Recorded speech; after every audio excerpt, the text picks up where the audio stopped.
Aloha everybody. Welcome. We've got a really fun class planned. We'll be focusing on hip stability and core stability, and it's going to allow us to, I'm going to be in this little crouch so I fit in the box. It's going to allow us to pivot and hinge while keeping our hips really safe and happy. So we'll begin on our bellies. Take a quarter turn to your left and slowly make your way onto your belly. Stack your hands. Oh, I messed up. We're actually starting on our back. So roll onto your back. That's good. Rolling's a core exercise. So just starting strong with some core. And now extend your legs and take a moment to find stillness. Maybe this is your first moment of stillness all day. If you're in the yoga training, woohoo, we got to do a 20-minute Shavasana earlier, so hopefully this just helps you tune into that lovely space you already have created. And begin by noticing your breath. You can close the eyes if that feels comfortable. And as you tune inside, you might start to feel areas that feel tight or uncomfortable, and give yourself the freedom to wiggle, to move, to support yourself better.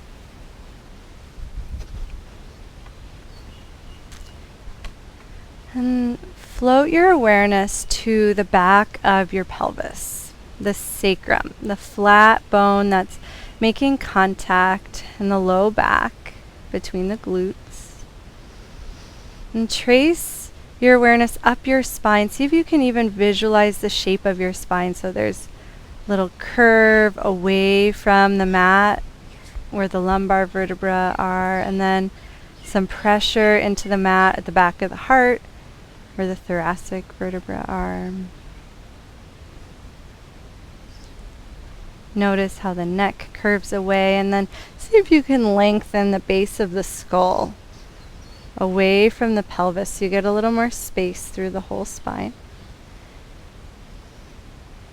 And depending on your core, depending on your pelvis and your spine, you might naturally be in an overarched position here, which is fine, no judgment, but let's experiment a little by starting to drag one heel in at a time.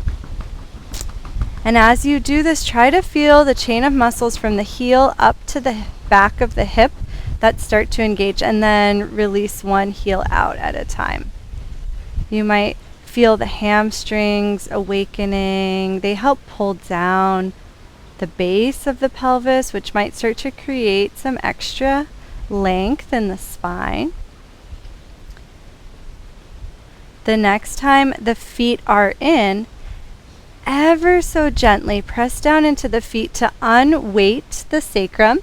Don't lift it, but let it get really light, almost like only your clothing is touching your yoga mat. And then gently release the top of the sacrum and the bottom of the sacrum to the earth, and notice if the spine feels any different. Take some gentle windshield wipers with the knees and try to keep the sacrum anchored. And so your knees aren't going to go very far. You might actually feel pretty limited, and that's a good thing. We actually want to start limiting our movement a little bit here to create more stability in the hip sockets. Great job. Everybody is moving so consciously. Gently start to reach your left arm overhead and allow the knees to fall to the left, rolling on to the side towards me. Support the head with the bottom arm. Keep the knees bent so it's not hard to balance here. And then bring the right hand in front. Gently start to release the body forward, and then push into the hand to roll back a little bit. Let's give ourselves a nice side body massage here. Starting to make connections from the legs into the hip and the core, the arms down into the rib cage and the core. See if you can tune into your breath as you make these gentle movements. And again, close the eyes if that feels safe.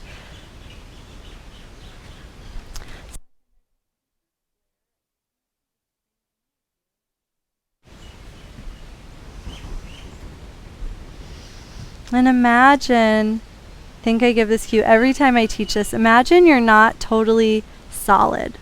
Let yourself be semi-solid, almost liquid, just starting to ooze forward and back.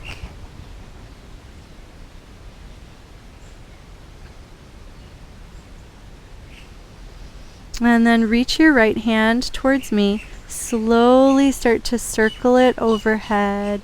As it reaches behind you, let it peel the heart open. Let it start to lift the right knee until you're on your back. Once again, reach the hands towards the heels. And just like we did before, gently push into the feet to unweight the sacrum. Lengthen the spine. We're not trying to flatten the low back. You've got a curve there for a reason, but we are trying to create more length, more space. Almost like the curve of the low back is like the arch of your foot, long and supported and pliable. And now let's go the other way. You're not going to be able to see me, but we're just doing our side body rolls. So now the right arm reaches overhead, gently kick into the left foot to roll onto the side.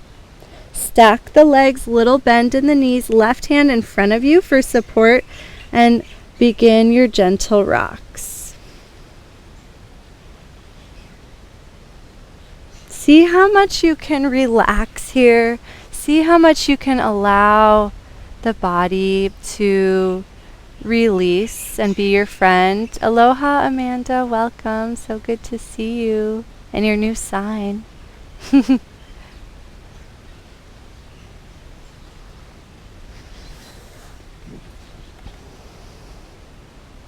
The movement here can be as big or small as you want, but try to move really slowly and fluidly.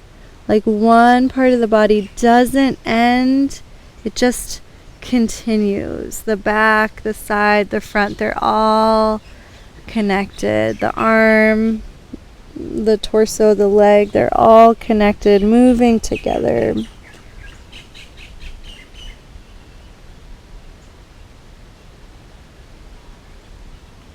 And then slowly reach the left arm away from me. Draw a big circle.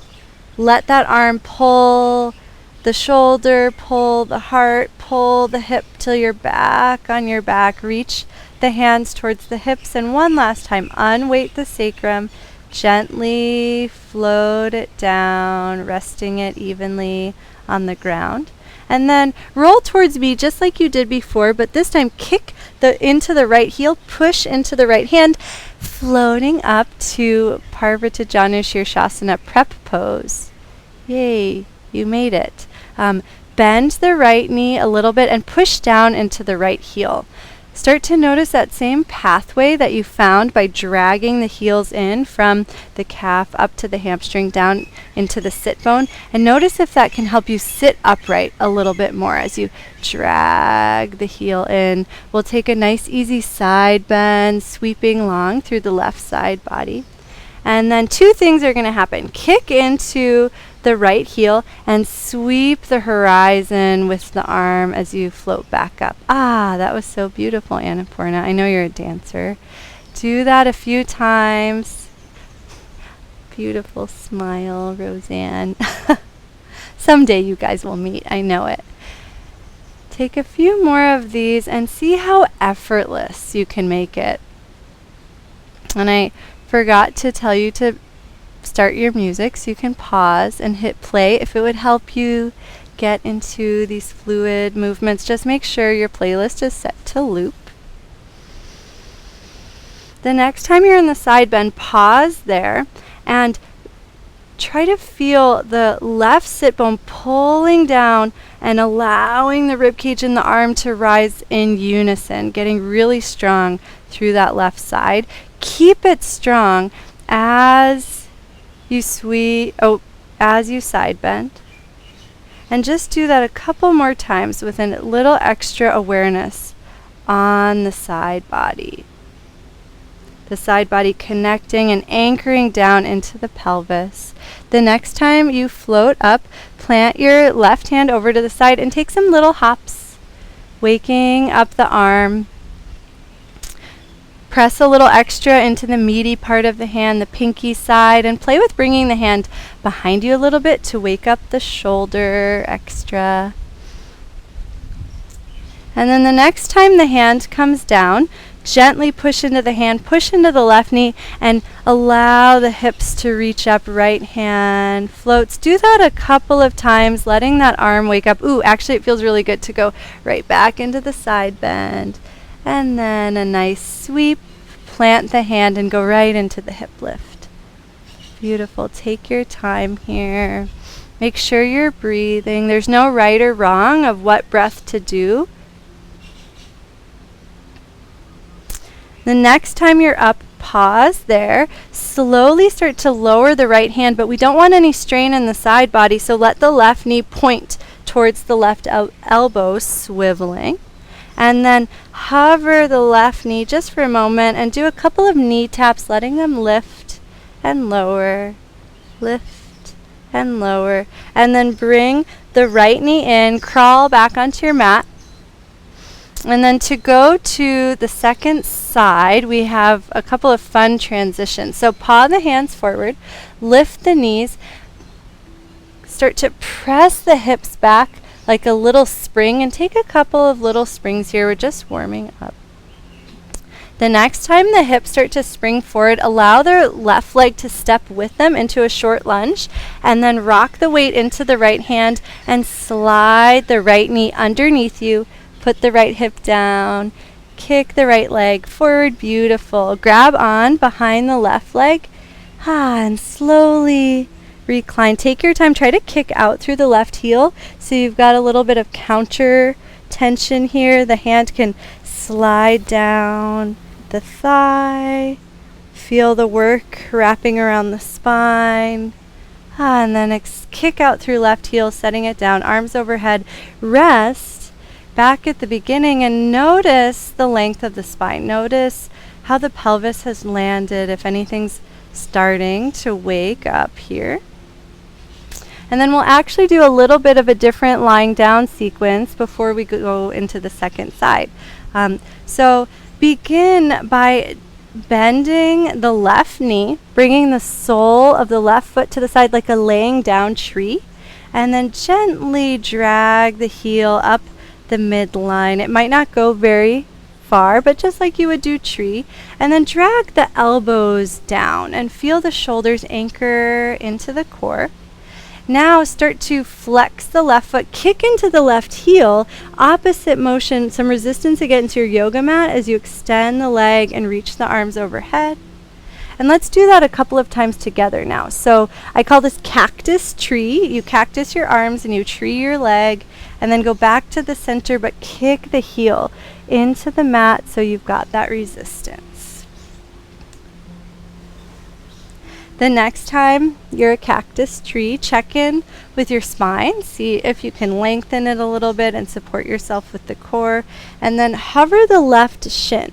Keep the pelvis rooted as we've been practicing, and make some little circles with the left knee. And it's going to probably be smaller than you're used to keep the pelvis anchored. Start to notice the work happening in the right leg, contributing to stabilizing the pelvis and the core. Everybody looks so great here. And now make sure your femur is perpendicular to your body, so your knee is pointing straight up. Extend your arms overhead and slowly start to rock the knee from right to left. Massaging the low back. It's okay to let the left hip start to lift. And then eventually you'll allow the left foot to come all the way over so the big toe touches down for some support. You're rolling off the mat. If you're new to yoga class, Mary's husband, we do this sometimes, so open up to it. Or scooch back on your mat. That's okay too. So you don't want this to feel too intense on your hips, so be really careful here. You might not lower the left side of the body very much, but this is one of the first movements that a baby makes as it starts to crawl. And so we're trying to find that mobility in the hip Take a couple of breaths. If it's ever not comfortable, you can extend the left leg straight back. If it feels totally fine, start to drag the hands in a little bit like a cactus and see if you can reach the crown of the head forward. Again, check in with the hip socket. We're going for stability and not mobility here. And then extend the right arm long, push into the left hand, slowly rolling back onto the back. And then kick out through the left heel, sending the leg long and down. Same sequence other side, so right leg slides up for Cactus Tree. And then kick into the right heel, getting as long as possible. Feel the back of that right leg engage. Take a couple more on your own.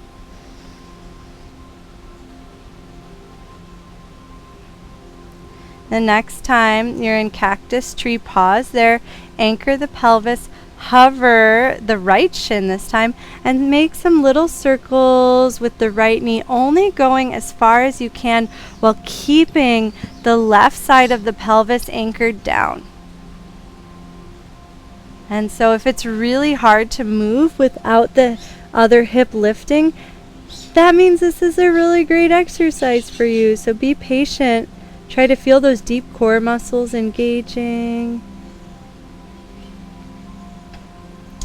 And then pause at center. Point the knees straight up so the thigh is perpendicular to the body. Reach the arms overhead and start to go for those side-to-side rocks. It's fine for the right hip to start to peel up, but we don't want any strain in the low back or the SI joint. And then eventually, the right leg's going to take you all the way over onto the belly. Big toe touches down first. Kick into the big toe so you've got extra support in the knee and hip.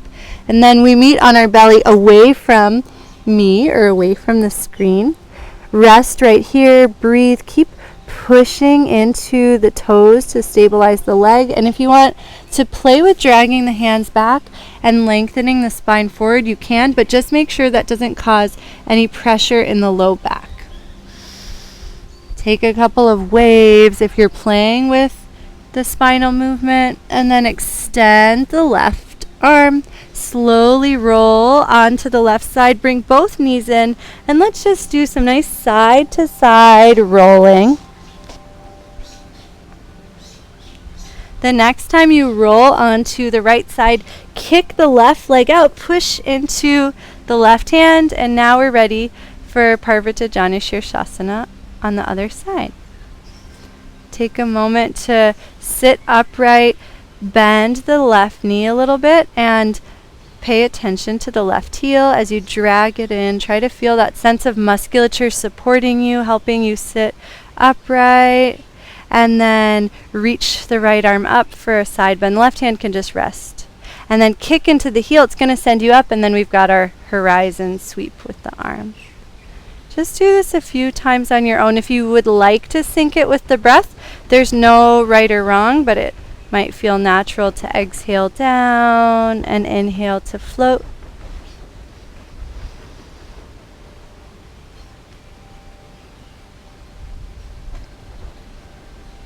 And now start to pay attention to the right side body. And as you float up, feel that right side body shortening to pull you up.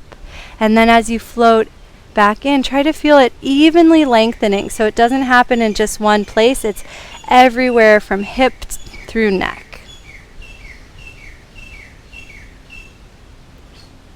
And the next time you float up, bring the right hand to the side, bend the right elbow, find the meaty part of the hand at the base of the thumb, base of the pinky.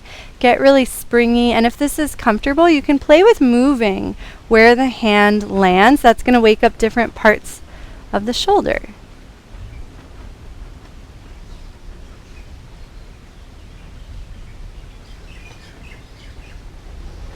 And the next time the hand lands, place it roughly underneath the shoulder.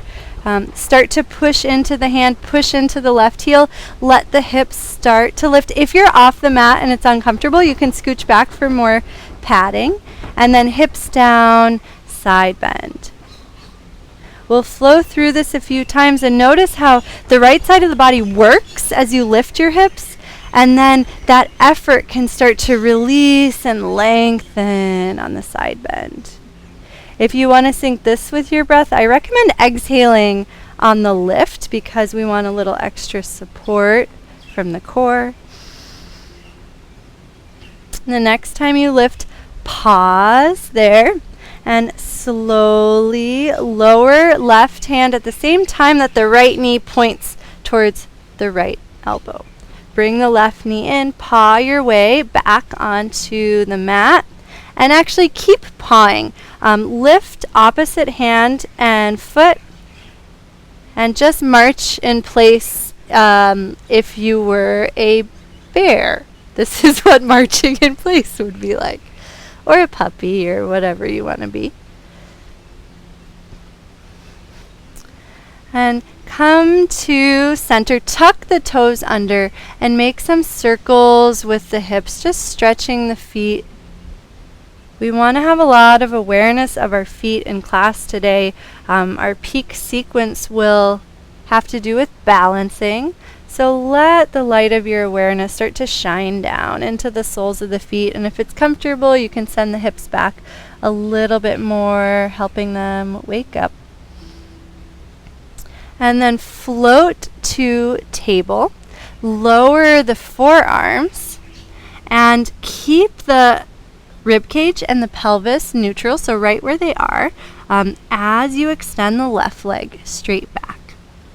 Bend the left knee, and just like we did on our back, start to play with making little circles with the left knee, trying to keep the pelvis stable. And then kick the left leg out to the side, roughly lined up with the right knee, and slowly lift onto the hands, walk the hands in, send the hips back, kind of like you just did in Bhaktasana, and then push down into the knee, rolling all the way up, stacking one vertebra at a time. Arms reach up, and then imagine there's a wall in front of you. Start to drag the hands down the wall in a cactus pose, but use that action to lengthen the front of the body and activate the back of the body. From there, drop the arms, hips back, arms forward, kind of like a chair pose. Same action. Push down into the right knee. Make sure the toes are tucked under. Roll up one vertebra at a time. And then add in your cactus arms, dragging them down that invisible wall. One last time. So the hips hinge, arms drop, roll up, actually trying to feel the right side generating this movement as it pushes down.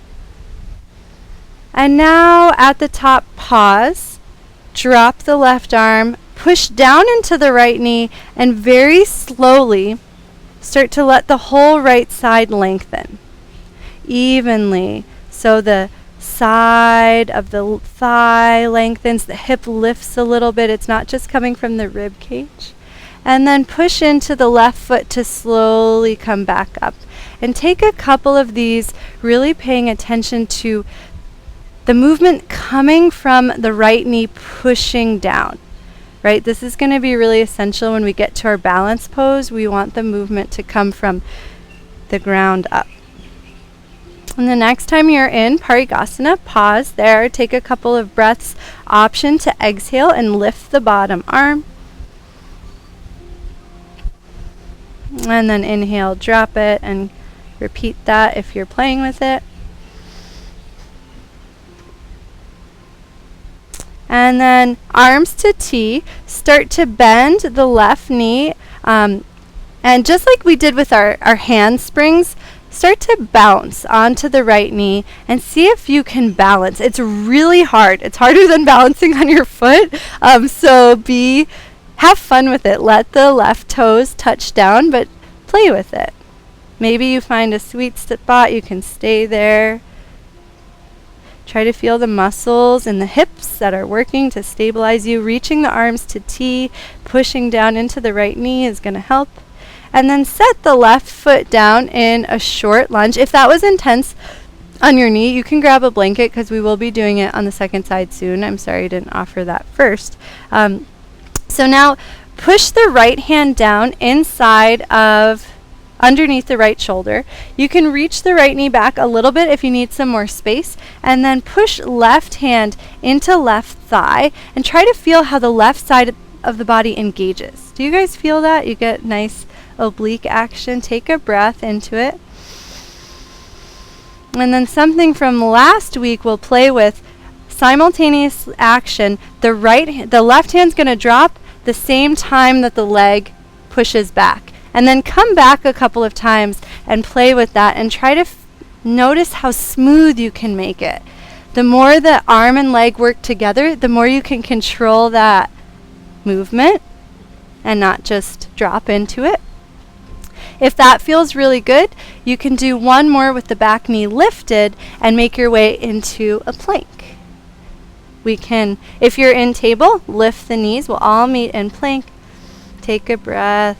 And then bend the knees, press into the hands, sending the hips up, long line of energy from fingertips to hips, deep knee bend, just sway from side to side.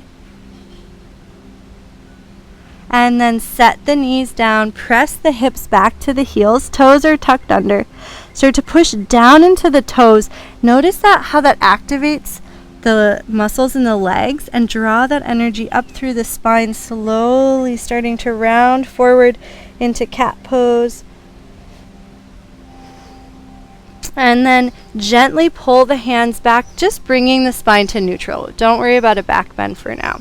If the knees are a little further back than table, walk them in, and we'll do that same thing on the second side. So lower onto the forearms, kick the right heel back, bend the right knee, keep the pelvis stable as you start to circle the knee. Sometimes it's hard to even know what the pelvis is doing, so be really compassionate. But if you feel the hips shifting around, that's an indication that working on hip stability is a really great thing for you to do. And then kick the right heel out to the side so the foot lines up with the left knee. Come back onto the hands. Gently start to push the hips back to the heels. I'm going to go 3/4 just so you can see this a little better. Slowly roll up one vertebra at a time. Hands reach up. And then invisible wall, drag the hands back and down, letting the heart open. Big circle with the arms, and then the hips reach back again. Push down, especially into those left toes. Let that generate the movement as the left hip opens and you float up. Take a few more on your own. Both the inhale and exhale work really nicely with each of these movements. So just do whatever's natural, but try to sync one to the breath. So maybe exhaling as you hinge and inhaling as you slowly stack, or the opposite. The next time you roll up, let's pause with the arms reaching up. Release the right hand to the thigh. Push down into the left knee, slowly starting to open the left side evenly. And then let that distance slowly shorten so the left side is actually what's pulling you back up to neutral. And then play with that a couple of times. And I actually really enjoy exhaling as I come back up, so I can feel that sense of my core drawing in as the left side pulls me back up. The next time you're in it, you can pause and breathe. Option to exhale, lift, and inhale, release the bottom arm. And if you're playing with that, just notice what brightens in the deep core muscles. It's really subtle, but you might feel transverse abdominis or even the deeper layers of the core just gently brightening.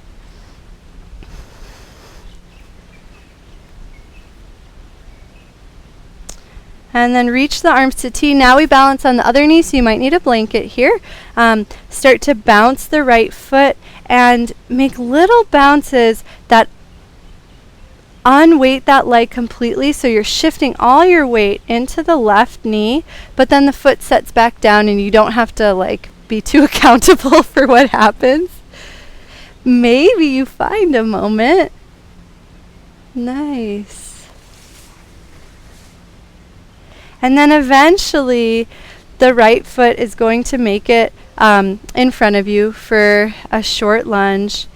Set the left hand underneath the left shoulder. Option to send left knee back a little bit, not very much. Keep the toes tucked under as long as that's not painful. And then press the right hand into the thigh. So you gently start to twist away from me. And notice the right side of the body engaging. Take a few breaths to breathe into the right side of the rib cage and the core, and notice what's waking up there. See if you can use that nice spiral to gently gaze forward or even slightly up so that the neck participates.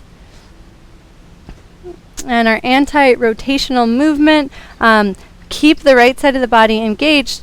Right hand lifts, and then slowly drop the right hand as you send the right knee back. And then do that a couple of times, turning on the right side of the core, and then stepping the foot back as the hand lowers, trying to find that sense of control. Option, if it's feeling supportive and you want to play with it a little more, to try doing the same thing from plank. And we'll all meet in plank. Take your time getting there. No need to rush. Bend the knees towards the mat, push into the hands, lengthening the hips up. This time, sway the hips from side to side, letting the back of each leg start to open. That might mean one heel reaches a little towards the mat. You don't want to feel any strain anywhere. Try to feel it evenly through the whole back of the body, including the calves and the low back. How can you accommodate if you feel tightness in those areas? And then as you continue to sway hips from side to side, drag one hand in at a time, making your way to forward fold, but bend your knees really deeply so there's no strain. If it's comfortable, let the head hang heavy, but you shouldn't feel any tightness in the neck when you do that. If you feel that, support the neck a little bit more by gazing forward. Rock the weight forward and back in the feet. Notice what muscles engage in the back of the legs as the weight presses back. And then bend the knees a little more deeply, drop into the heels, and slowly roll up one vertebra at a time. If you need extra support, push the hands into the thighs. There shouldn't be extra sensation in the low back and the neck. We don't want that. As you slowly roll up, let's revisit that action from Parigasana where the arms float and then drag down into cactus, opening the heart. Circle the arms back and now reach the hips back into chair. So just like Parigasana, we'll go from the hip hinge. This time push down into the heels, hollowing out the belly, letting the spine round, and slowly roll up one vertebra at a time. When the body lengthens out, you can drag the hands back, letting the front of the body open. And then the arms circle back down right into chair. If you'd like to sync this with your breath, play with inhaling to open and exhaling into your chair, or do whatever you want. There's no right or wrong, just breathe and love it.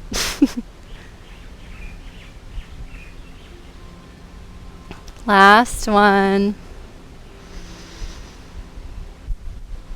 And pause in the gentle back bend and release the arms down, push into the feet and come to neutral. Step towards the center of your mat and turn towards me. If you're following along with the playlist, you can go to the next track. Also, feel free to have a sip of water. How's everybody doing? Good. Good.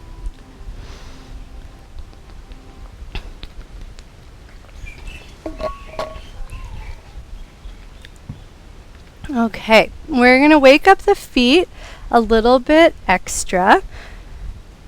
Start by shifting the weight from foot to foot, letting the feet land right underneath the hips. And the next time the weight shifts into the left foot, start to lift the inside edge of the foot so the pinky side can roll down. I'm going to step a little closer for you guys so it actually looks like the foot is sickling under. Shouldn't be painful. And make some gentle circles with the hips, starting to open up that outer foot. Make sure you can breathe, and if it feels intense, back up a little bit. Don't go so deep. Okay, now pause. Very slowly start to rock so that the big toe can anchor, and then go back into the action. So try that a couple of times, letting the foot roll, and then letting the big toe start to be kind of like bossy, like, no, I'm in charge, and push it down. And feel how as the ankle rolls out, the side body lengthens a little bit, and then as the big toe asserts its authority, the side body, the side of the ankle, shortens. And start to allow that momentum roll up the side body like a wave. So the next time the big toe anchors, let the whole left side open just a little bit and take a nice lasso with the top arm. And then start to roll the weight on the outer ankle and notice how it takes up the slack and shortens the side body. So big toe anchors, you've got space for side body, and then the outer foot rolls down and it shortens. See if you can actually feel the progression from big toe all the way up.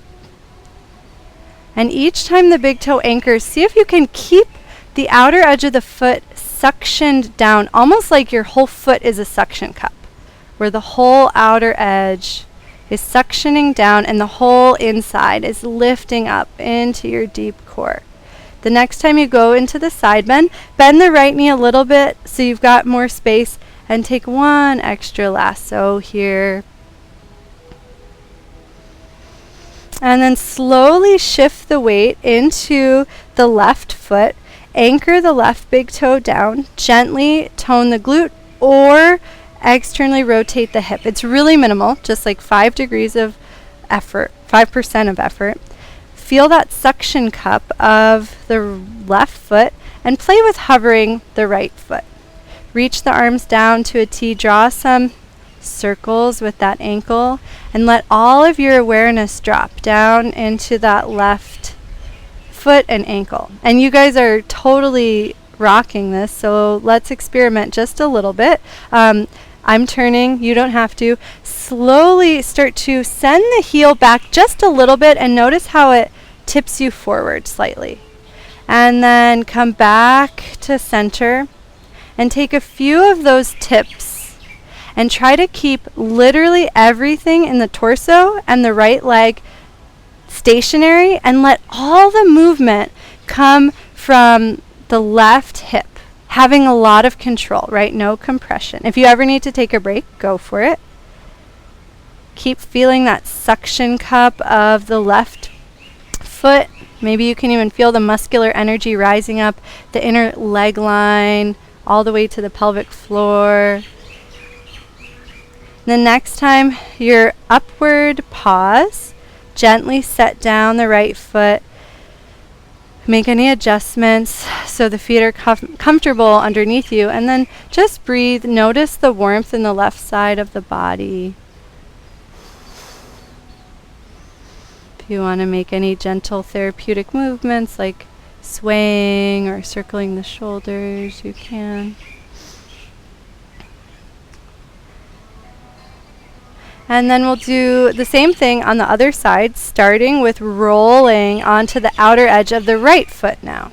You don't have to go super far, but if there's no pain, you can go maybe farther than you thought you should. And just rock into it, ease into it. A lot of people have tightness here. It's often what causes us to turn our feet out a little bit in Tadasana. And the more we open up the outer edge of the body, the more we can start to lift the inside of the body, helping us become a little more buoyant. So that's why we're doing this. Now start to play with the big toe. So the big toe rolls and anchors outside of the body, tightens a little bit, right? Do that a couple times, just trying to feel what's happening all the way up the right side. And then as you start to get more space in the right side of the body, the right arm can lasso and then pull back down. And take your time. We'll all be moving at different paces, but really let the big toe be bossy. Like, let the big toe push down and let everything else follow. Make sure the low back feels supportive as you take your side bends. And the next time you side bend over to the left, you can walk the left foot over just a little bit, bend the left knee, keep lassoing the arm, gentle sways. And then shift the weight back into the right foot, anchor the big toe down, gentle spiral of thigh into hip socket, arms to a low V for balance, and then lift the left heel. I've been really playing with letting my heel lead the way, and it feels really good in my hip socket, so you can try that. Gently circling the ankle, and then allow the hip to lead the way as the leg kicks back just a little bit. Everything stays connected. The only thing that moves is the right hip over the right femur. And then you come back. Take a couple of these and feel free to add anything on, allowing yourself to explore this. The most important thing is that the right big toe is being bossy and staying anchored down, and that you don't feel anything uncomfortable in the right hip socket. So it might mean you're not going as far as you want. That's great. Your hips are going to feel awesome. That's way more important than looking a certain way. One more. And then pause at the top. Set left foot down and come to stillness and Tadasana. Make any adjustments to feel as comfortable and supported as possible here, but notice what's awake in the soles of the feet, the spiral line of the leg, and the deep core.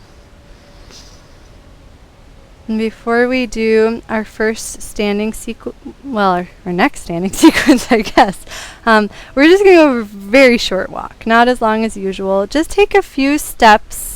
Try to pay extra attention to the big toe. Let the arms swing. Let your steps be natural. And then make your way back to your mat. If you've got a block, it's not necessary, but it could be nice. So grab your block. And if you're at the center of your mat, turn to your right. So we're all on the same side. Walk to the edge of your mat, holding your block. So we'll build on the action that you were just playing with. So start to rock the weight. Ooh, actually, we're going to go for another walk. Let's go to the other end of our mat just so we can go back to our first leg. So you should be at the left side of your mat and the right side of your body should be closest to me. So shift the weight into the left foot. Anchor the left big toe. Make that nice glute engagement, and then hover the right foot, letting the right heel lift the leg. Squeeze the block and notice how the shoulders integrate into the core. Now very slowly, imagine you're like reaching the block forward and down, and let that start to send the leg behind you, kick out through the heel, and take a few of these little pendulums, or as Midori would say, seesaws. We can slowly rock forward and back, trying to keep the body in alignment. The next time you come back, bend the left knee, drop the toes wherever they might be in a really short lunge, and hold the block with the left hand. Draw a big rainbow with the left hand spiraling away from me. Bend into the knees a little bit more. Stay in the spiral, take a couple of bounces. And then continue the circle, so left arm down and forward. Hold the block with both hands, and we'll go back to the beginning. So slowly step the right foot forward.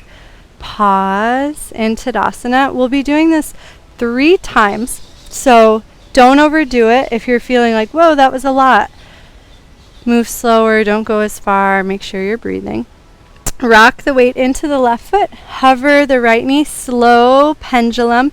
Bend the left knee as you do this and keep anchoring the left big toe. Drop the toes down. Big circle. Left arm reaches forward, up and back. Bend both knees. Atlas twist. Keep circling until you're back at the beginning. Squeeze the block. Step forward. Extend both legs, giving the left leg a little break. And one last time. So shift the weight, bend the knee, hover the right leg, slow tilt, toes reach down, big circle with the left arm. We'll add one thing on here. So as the arm starts to circle back around, let's see, move the block out of the way. That's not going to work. Place the left hand on the left thigh, shift the weight into the left foot, and kick into the left big toe. As you push into the left big toe, notice the strength in the inner thigh, and let that slowly help you open the hips just a little bit, and then let that space close. And do that a couple of times. This is going to help us later when we do Ardha Chandrasana. The next time you open, pause there, keep the weight in the left heel, but bend the knee a little bit more. And then slowly come out of it. Place both hands on the front knee, bend the back knee, slowly lowering the knee down. Sweep the arms up and take a short Anjaneyasana, just giving the left leg a little break. And then simultaneous action, the back knee is going to lift as the arms swing forward and down, so it should feel like an effortless, yes, beautiful, you got it. And then step the back foot forward and pause in Tadasana. If you liked using the block for the pendulum, take it with you as we go for a walk to the other end of our mat. And we'll do that exact same sequence on the other side. So take a moment to find your Tadasana with extra love through the right side of the body. Anchor the right big toe. Gently externally rotate the thigh. Feel how that strength travels up the deep core. Shift the weight and drive the left heel up to lift the left knee. Bend the right knee. Get really springy so nothing's locked out. And then start to take your little pendulums. You can take a couple at first. And then the next time you're in, drop the left toes down. Right hand grabs the block. Big circle away from me. Bend the knees as you do this. And then as the arm circles back around, step the foot forward and rise up, giving your legs a break. Shift the weight into the right foot. Hover the left knee. Pendulum. Keep that right knee springy. Left toes down. Big circle. Do this one more time, springing forward, straighten legs and pause. Connect with your breath flow.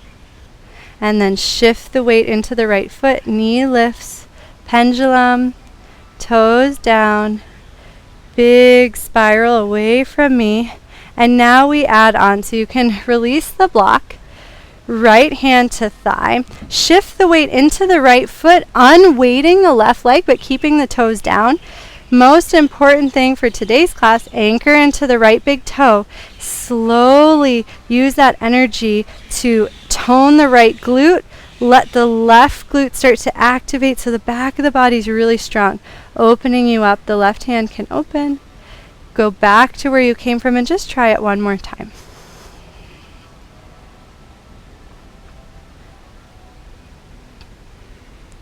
And the next time you come forward, interlace the hands on the knee. Slowly bend the back knee down. Adjust the feet and sweep up, just letting the left hip open.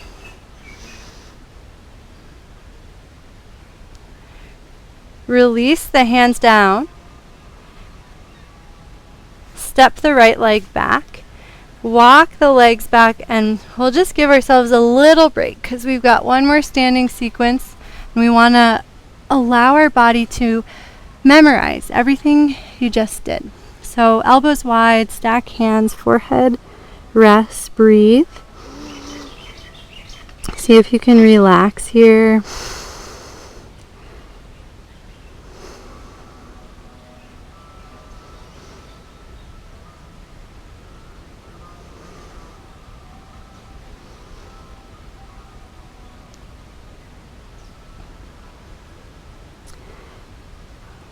And then slowly start to push into the hands. Reach the crown of the head forward and walk the hands underneath the shoulders. Push into the hands, coming up to a long table. Two options. You can go to the next track if you're feeling like you want to take it up a little bit, or you can stay on this track if you like this level of energy. We can go to the next track. So little replay from something we did earlier in class, but we'll make it a little more interesting in the second round. Start by hovering the knees and pressing the hips back. Take a couple of springs from a bent knee down dog to a plank. And the next time you spring forward, take the right knee with you, curling it into the chest, and let it start to sway from side to side, just like we did on our back at the beginning of class.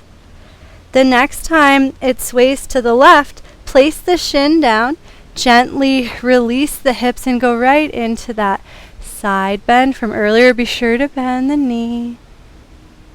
And then kick into the heel, slowly rising up. Plant the hands and go right back into the springy down dog. Let's do it one more time the way you can see me, but then you'll go back and forth where you won't be facing me. So take a couple of springs from bent knee down dog to plank, and then take the right knee with you, pendulum, swing from side to side. Let it swing over to the left hip down, right into Parvrata Janushirsasana. Beautiful.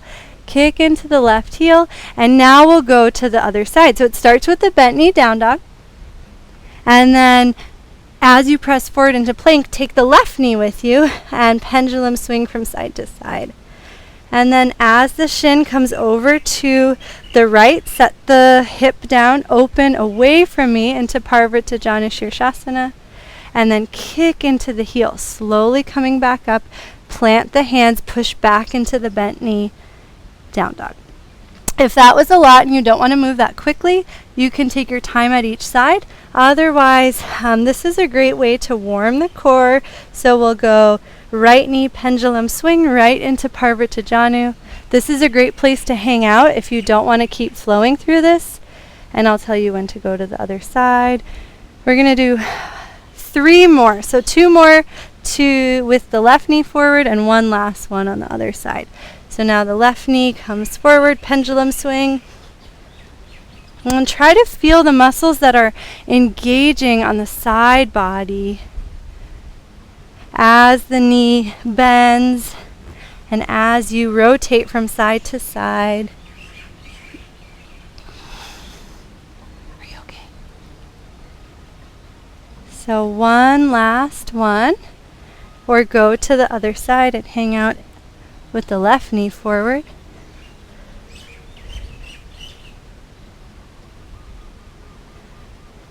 And the next time you're in down dog, or if you're holding, make your way to down dog. We'll all meet here, swaying the hips from side to side, and then start to walk the hands in.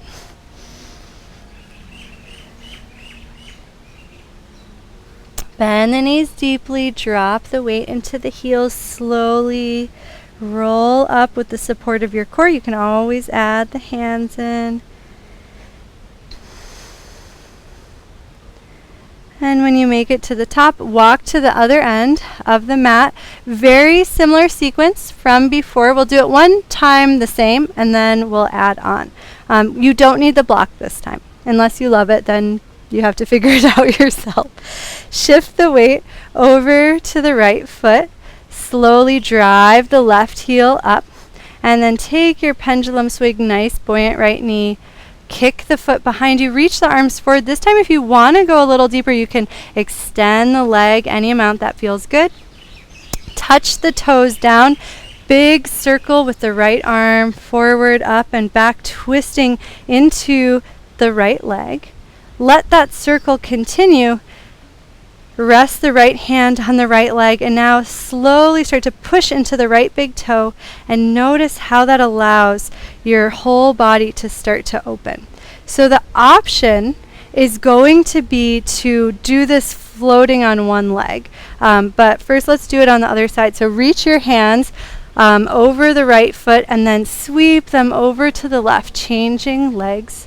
Step forward just to keep it balanced. If you need more real estate behind you, you can walk, but should be about the right distance. Shift the weight into the left foot, arms to a low V, hover the right leg, and then slowly go into your pendulum. This time it's okay to play with extending the back leg. It's okay to extend the arms. Just make sure the left knee is nice and bouncy. And then drop the right toes slowly. Left arm circles up, back, bend both knees, sinking into your Atlas twist. And then circle the left arm forward. Rest the left hand on the thigh. Anchor the left big toe as you slowly peel open. And the hips might not stack completely. I'd rather you feel really supported than worry about how much the right hip opens. And then reach the hands in the same direction as the left toes. Sweep the hands the other way. This time we don't step forward. We'll add on the optional balance. So shift the weight into the right foot. Slowly kick forward with the left knee, preparing for the pendulum. And then start to kick the left leg back. Reach the arms forward. Keep the weight lifted. Bend the right knee and gently, actually bend both knees, twisting slightly to the right so you're curling into that right leg. And then anchor into the right big toe. Push down into the right big toe just like we practiced with the back foot down. Slowly let the hips open. Find a drishti. Doesn't matter how far you open, but make sure that right foot is rock solid. And then gently bend the right knee. Set the foot down. Nice job, everybody. And we'll go the other way. So sweep over to the other side. We launch onto the left foot. Bring the right knee forward. Find your balance here first. And then when you're ready and your left knee's nice and buoyant, go into your pendulum. You can stay in Virabhadrasana 3 as long as you like, but when you want to prepare for Ardha Chandrasana, bend both knees, twist to the left so you'll feel the left leg stabilize. Keep the left big toe anchored. Number 1, push into the left big toe. Slowly start to rotate open. It doesn't matter how far you open, just make sure the left big toe feels super strong. Can pause here as long as you want, and then bend the left knee, setting the toes down, and sweep over to the other way.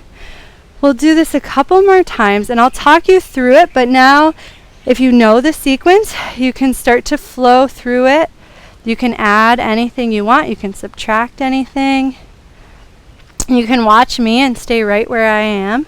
Or you can just practice Virabhadrasana 3 or Ardha Chandrasana with your super smart, super powered big toe feet. Make sure you're breathing.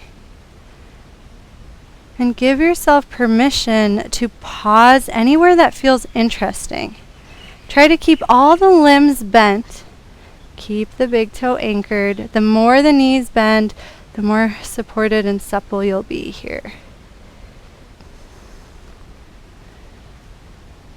We have time for about one more on each side, but no need to rush.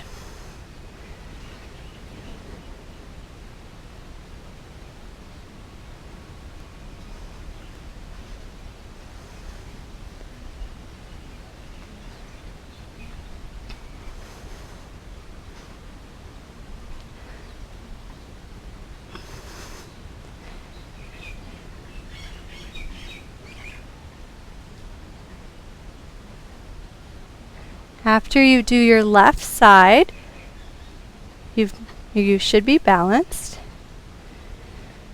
Take your time and we can meet in a wide straddle, somewhere neutral. If you're already there, you can walk the feet in.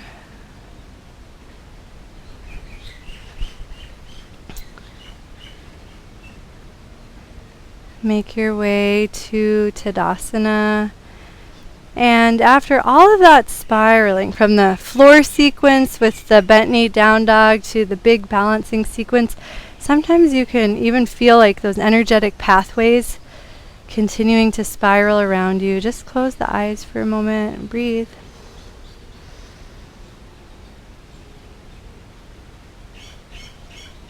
And feel free to grab a sip of water. We'll go to the fourth track. It's called Inner Sanctum. So this is our starting to mellow out track.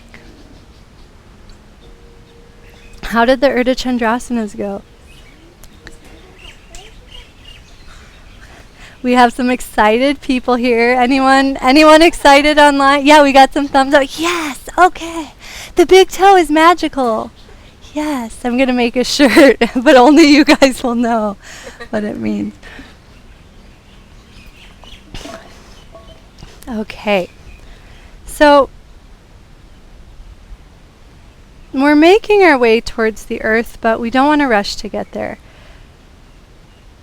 And so take a moment to just let your energy start to settle. Hopefully that, even though that was an energizing sequence, hopefully all the awareness on the feet helps you really just sink your presence down. Imagine you can breathe all the way down to the soles of the feet. Let's go for one more walk, but let this be a really slow motion, soothing walk. Imagine you're massaging out your hip sockets, making sure the low back can relax. That transition from Vira 3 to Ardha Chandrasana is safe when our hips are totally supported. And that's not always the case. So just notice if it was okay for you today.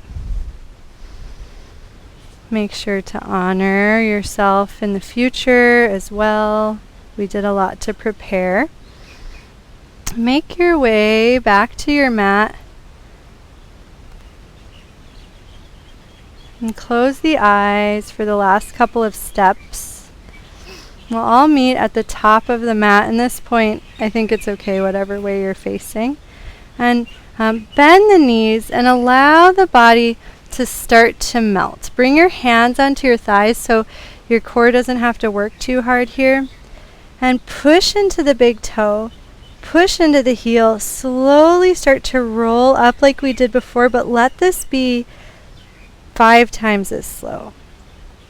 Just massaging out through the spine. Let the arms hover just to the horizon so it's nice and easy. And then bend the knees again, hands to thighs. Gentle, even curve through the spine. Keep the big toes anchored as you rock the weight back into the heels. Slow roll up. Legs and torso extend at the same time, and arms just meet at the horizon. Do this a couple more times on your own, and I'm actually enjoying backwards breathing here, inhaling as I come down to expand my back body, and exhaling as I come up to connect to my core. But there's no right or wrong. Do whatever is feeling most useful to you.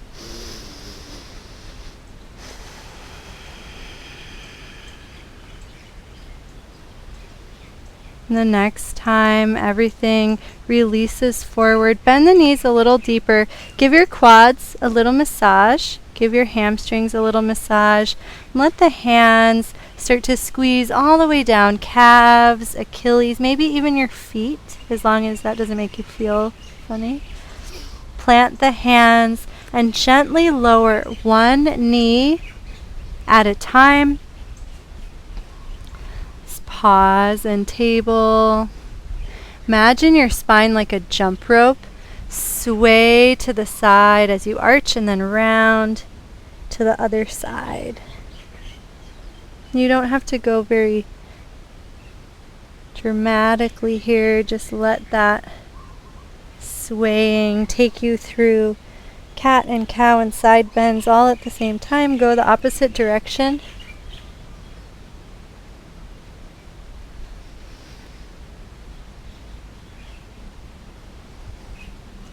And then flatten the tops of the feet, tent the fingertips, press the hips back to the heels.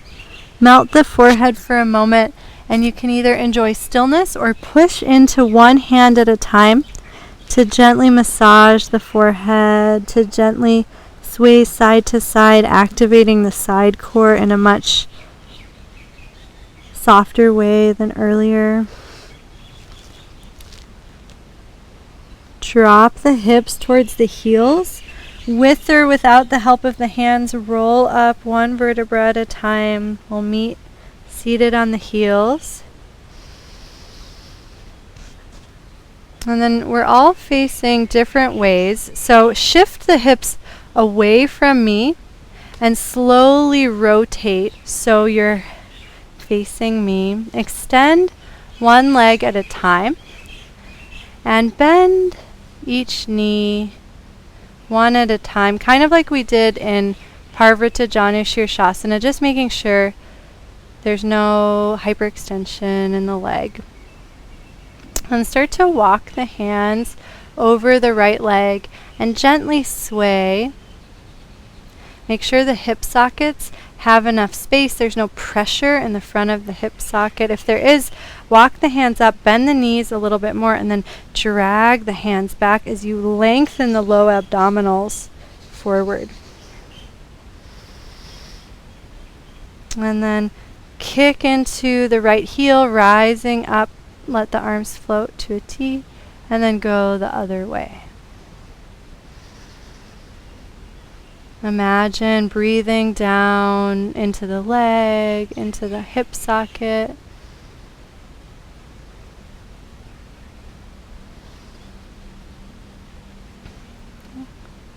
And then start to kick into the left heel, rising up, and we'll add on just a little bit. Bend the knees, swivel the hips to the right, nice easy twist. Make sure the knees feel okay here. If this isn't comfortable, you can stack the legs. Breathe from the bottom of the spine all the way up. Let the gaze shift to the right. And then slowly roll back to where we came from. So knees lift, arms lift, extend the legs. Option to release forward any amount and then kick into the heels, and we'll go the other way. And we'll have a few times to play with this. So if you want to move slower, stay in the twist. Take your time. If you want to flow with it, start to kick into the heels, opening any amount, circle through the center all the way to the right, and then go into the twist. We will eventually be doing a restorative Upavista Konasana, so you can decide how that impacts what you do right now. It's not about going deep into these poses, but rather try to feel a sense of support. And sometimes that support emanates further and further, and it feels really good to go deeper, but you don't feel tension or even like a specific stretch in one spot. It's almost just like your onesie of musculature got a little bit bigger and you've got some extra space to play. After you twist to the right, to the left, you've balanced out sides, and we need a moment to set up our restorative Upavista Konasana. So I'm going to demo from the side so you can see what's happening. With restorative poses, you don't want to actually feel a stretch. You want it to feel very supportive, almost like you're not even in a yoga pose. You're not even in a body. That you want to feel like you're not even in a body. So because this is such an intense pose, please take a shorter straddle, and let me talk about what's happening here. So I have 2 blocks. First one's low, second one's high. It's okay if you don't have blocks. You could use pillows, anything that allows you to create a pretty generous support system. And then I have 2 blankets on top because I don't want to feel the edges. Take your time getting what you need. And then You'll come into a straddle, but not your widest straddle. If you're prone to hyperextension, please place something underneath both of your knees. Satim can get it for you. Even like a little yoga roll or eye mask or block or really whatever you have, whatever you can reach, whatever's next to your mat, your water bottle. And then place the hands on your cushion and start to sway from sit bone to sit bone. And as you move from side to side, notice if the low back feels tight, and if it does, I recommend a little bit smaller of a straddle and maybe even a little bit higher of a support system. And then we'll eventually start to release over our support. The forehead is going to contact the highest block. If it doesn't feel high enough, take the top blanket and do an extra fold so you've got some extra support. Make any adjustments once you've done that.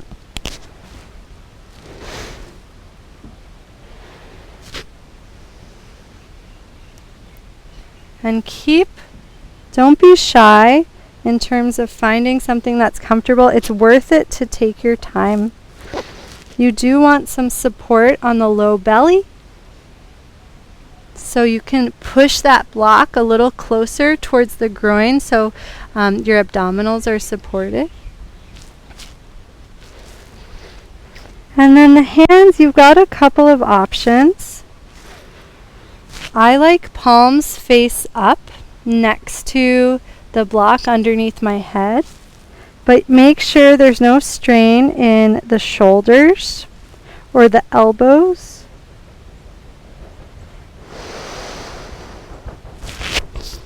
And as you start to breathe,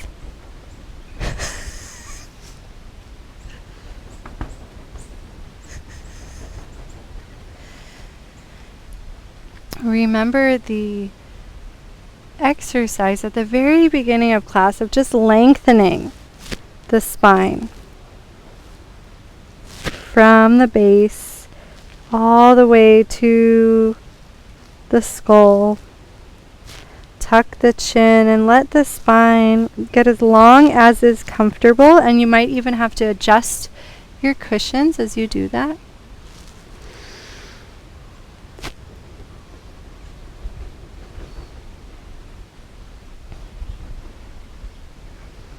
And we'll rest here for a couple of minutes, but if it ever feels tight or unsupported, please come out of it.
Mm. Start to deepen your breath and use your breath to create a little extra space physically and energetically. And then gently begin swaying from side to side. Make sure you're moving slowly and tenderly as you push yourself back up to neutral. Take a moment to pause at the top and then bring your hands behind your knees and start to ever so gently lift the knees, guiding them together. Move all your stuff to the side and then guide your knees together. And some of that will be handy for Shavasana, so keep it close. And take a moment, I'll just turn to the side so you can see this, to wrap your arms around the legs, just gently squeezing the legs together as if you had a mermaid tail, and make some circles on the hips so that you're able to wake up the back of the body, gently stimulating the muscles around the shoulders and the spine. And then this week's class is going to be a little different because we have our lovely trainees here. So we're going to have Shavasana. And then if you want to stick around, we'll have pranayama and meditation. But Shavasana will take us to the end of the 90 minutes. And I'll cue you when it's time to come out of Shavasana. Because you have all these props, let's have an extra amazing Shavasana. I really love rolling up the blanket behind my knees. Satyam, can you bring some of the props back? I donated all my props to Satyam because his Upavista Konasana needed extra love. So I apologize if anyone needed extra support there that didn't have a little prop fairy to bring you things. So blanket underneath the knees. If you're in a space that is not totally warm, put on a sweater, put on your socks, and some kind of support underneath your wrists will be nice. So because you might have two blocks, you can place one at either side, and that just helps prevent the elbows from hyperextending. And then your second blanket you can fold so that you've got something for your shoulder blades to be up on and then something a little higher for your head to be up on. So it's not quite folded in half. And then as you recline on your makeshift pillow, make sure the shoulder blades are underneath the extra ridge of the blanket. Tuck the chin a little bit. Make sure this feels comfortable, especially in the mid-back. Ooh, that felt better. Yeah, pull it down a little bit extra so the blanket is in the middle of the back. And then option to gently bend the elbows and place the hands on blankets, blocks, or cushions, so there's no hyperextension and you're able to open the palms and let the body receive more space. And just like the restorative pose, make sure you're in a position that feels like you could completely let go of your body and not worry about any pressure or tension. And start to feel the weight of your body on the earth.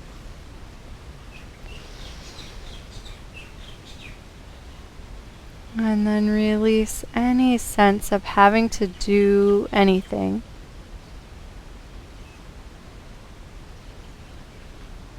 And let yourself be supported and at ease.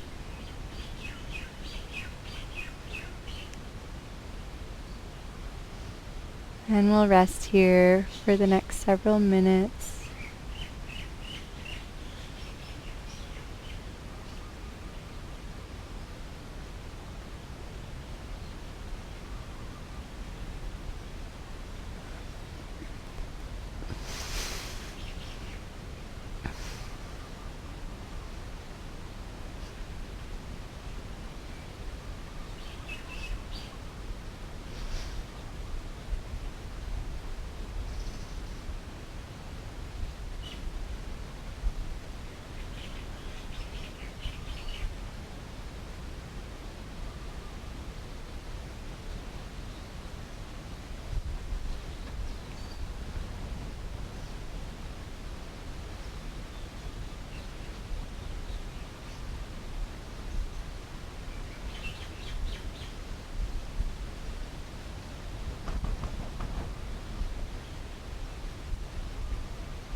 Start to deepen your breath flow.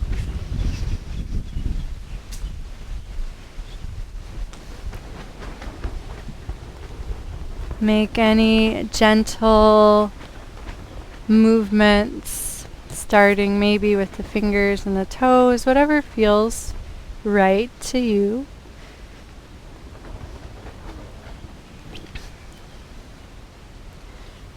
If you'd like to stretch, you can.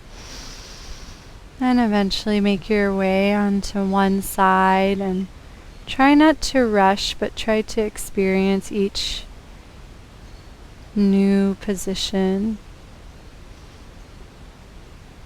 And then eventually press yourself up to seated.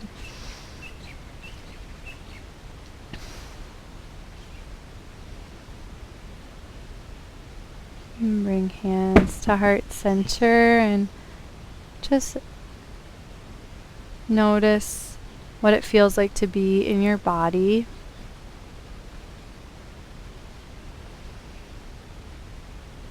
Notice any qualities of the mind, perhaps being more focused or quiet or calm. And gently bow your head, just honoring your deepest, highest self for practicing and for guiding you to grow. Thank you so much for sharing this practice. Namaste. For those of you online, if anyone wants to stick around for pranayama and meditation, you're welcome to. Otherwise, great to see you and hope to see you soon. Aloha.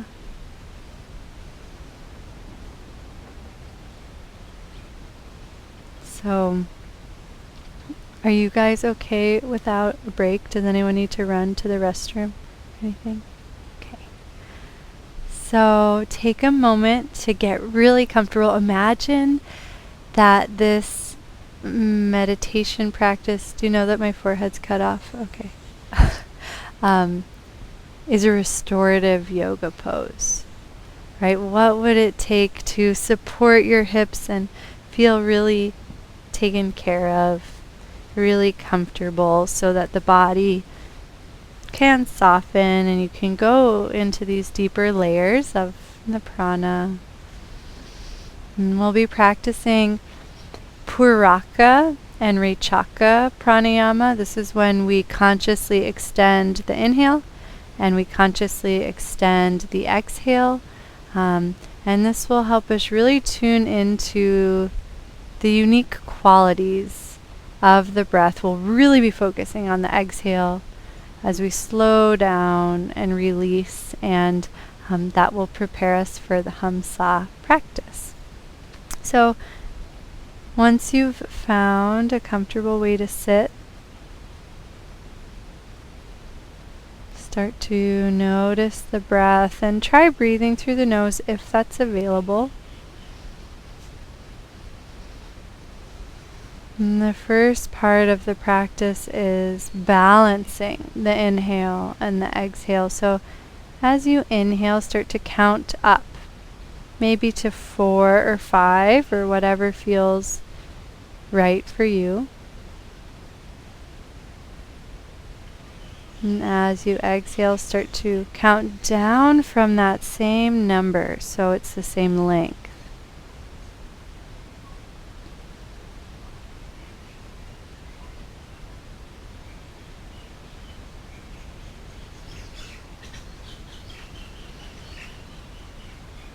And once you've found that balance, count to the same number, but try counting a little slower.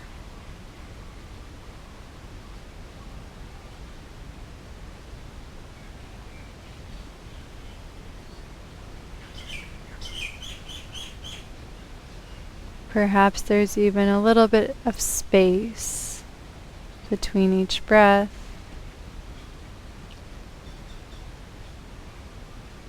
First, we'll gently extend the inhale, and most people already have an extended inhale, so we're not going to spend too much time here. But whatever number you counted up to, add a couple more counts. And just breathe slower, because you'll be taking in the same amount of air. So if you slow it down, you'll just have that longer count. Let the exhale be free and natural. You don't even have to think about it.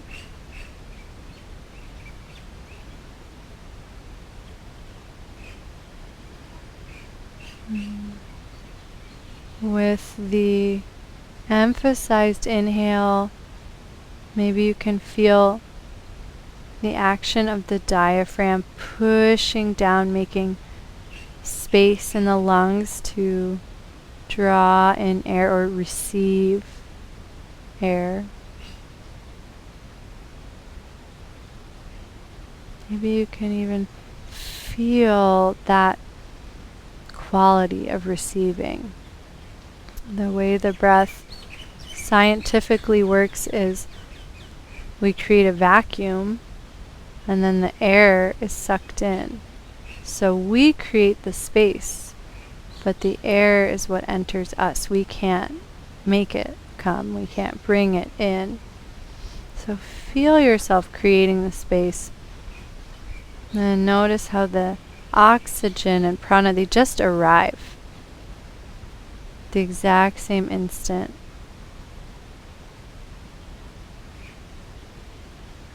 Imagine drinking that nourishment as deeply in as you can.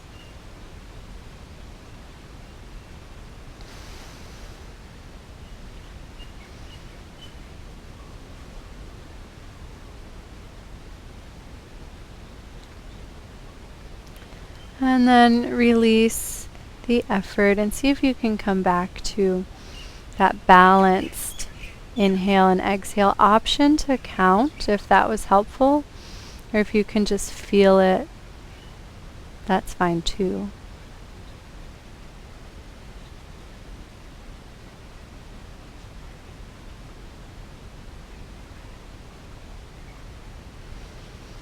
And so now we shift towards Rachaka, the exhalation.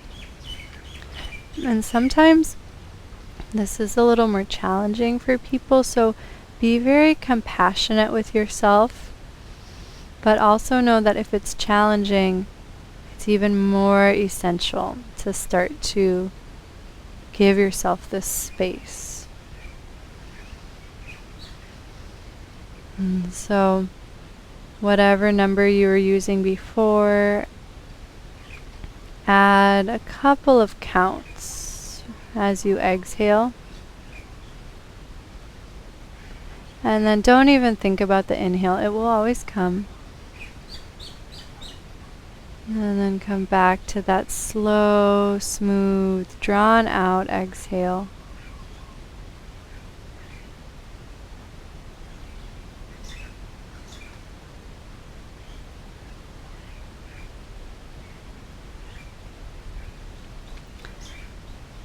And start to feel these qualities now. We're physically emptying out and releasing.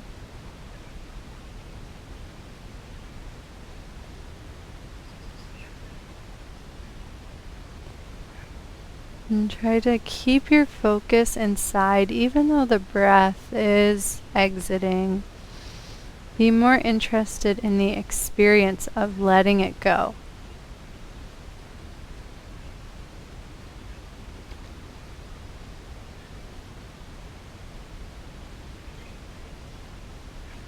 And sometimes it feels like as if you had a little ping pong ball that you were pulling down underneath the water. And then as you exhale, you just release, and you can feel that buoyancy, that rising up. effortlessly.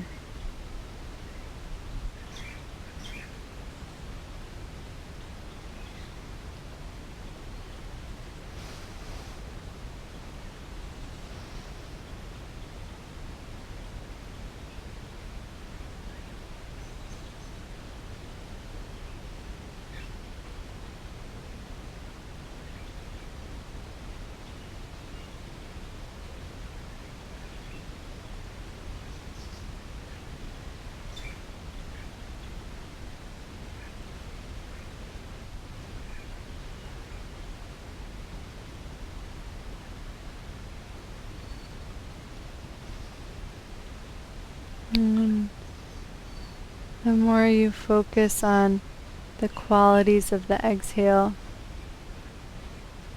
the letting go and softening and releasing,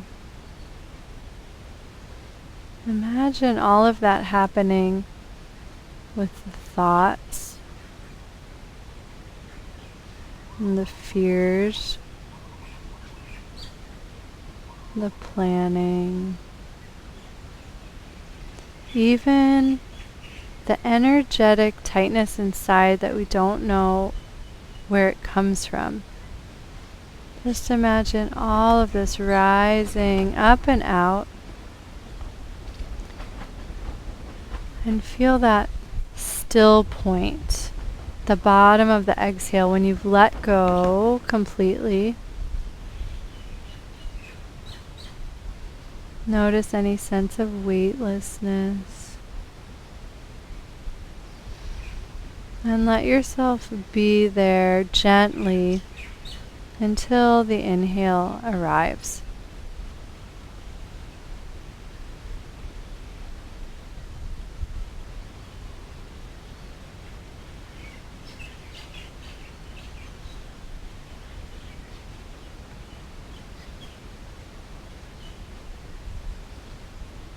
We'll take a couple more Rachaka breaths.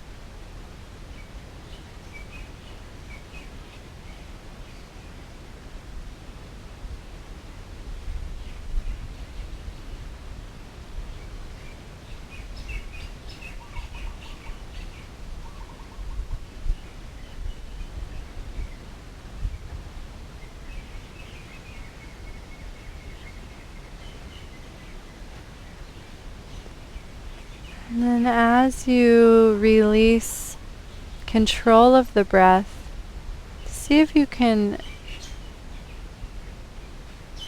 bring that extra energy into observing more deeply. You don't have to control it, you don't have to change it, but try to stay hand in hand with the breath.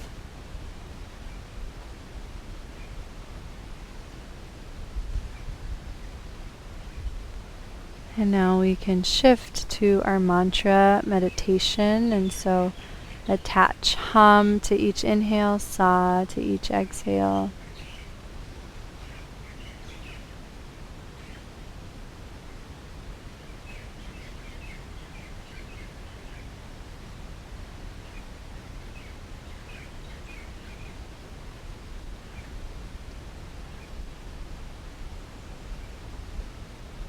And the breath is so deeply nourishing.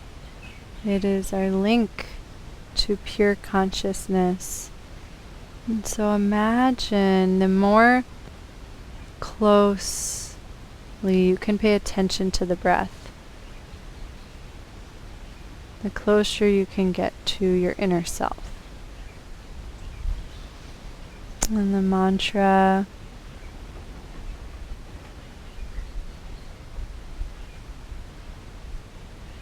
helps every step of the way, helps us participate and connect and go deeper.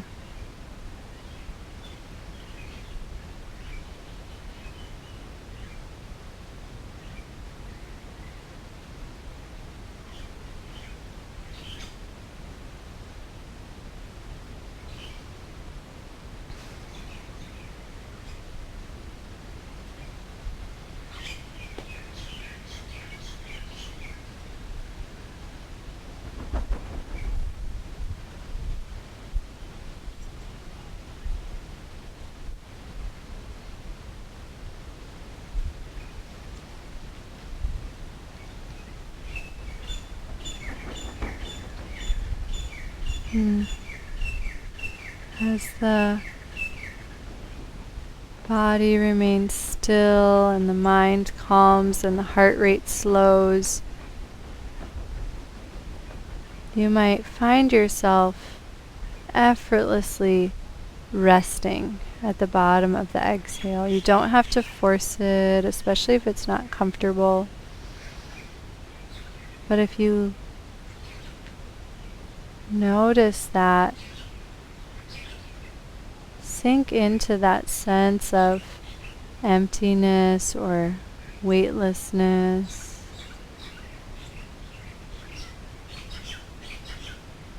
And let it be bigger than the next inhale.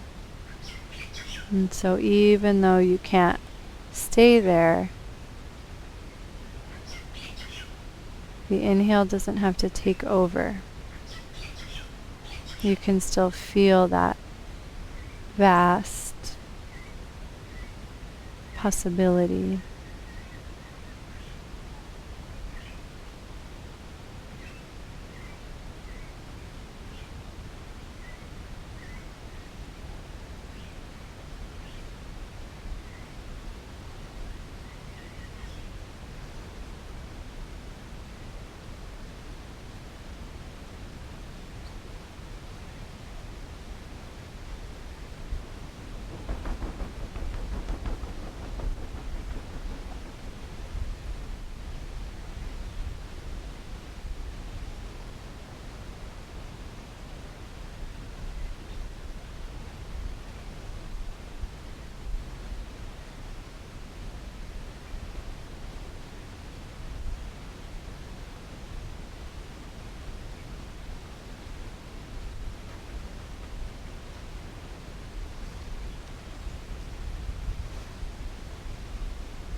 And we'll practice together for just a couple more minutes. And so if you would like to do the tension release practice, you're more than welcome to finish with that.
Namaste.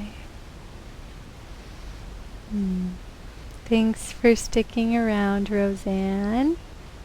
So great to practice with you.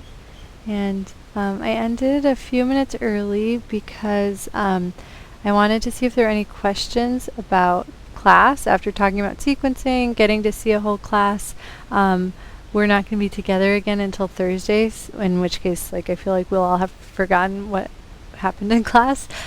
So how did the sequence go? Were you able to follow the different flows and sort of see how they fit together? It was kind of a more complex sequence, so this is not what we're expecting of you, but I wanted you to see how you could morph things and change the order and kind of come back around to similar things. Any questions?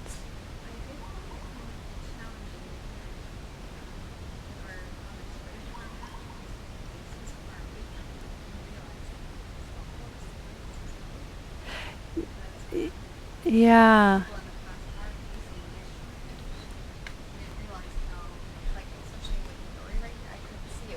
Oh, I'm gonna just stop this. Yeah,